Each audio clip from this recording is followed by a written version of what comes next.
আসসালামু আলাইকুম। আশা করি আপনারা সবাই ভালো আছেন। বিশ্বকাপ খেলাকে কেন্দ্র করে এবার মুখোমুখি অবস্থানে দুই বাংলাদেশি ক্রিকেটার এনামুল হক বিজয় এক লাইভে বলেন, একটি বিশ্বকাপ একটি দেশের স্বপ্ন, একজন ক্রিকেটারের স্বপ্ন, পরবর্তী প্রজন্মের স্বপ্ন, খেলাধুলার সবকিছুর ঊর্ধ্বে, তাই ভারতে বিশ্বকাপ খেলতে যাওয়া উচিত।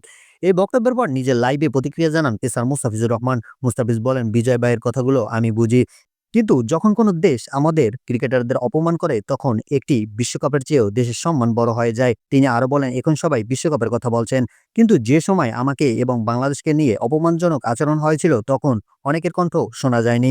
মুস্তাফিজের বক্তব্য অনুযায়ী এই প্রশ্নগুলো তোলাই এখন সবচেয়ে জরুরি, দেশের সম্মান আগে নাকি যে কোনো মূল্যে বিশ্বকাপে অংশগ্রহণ।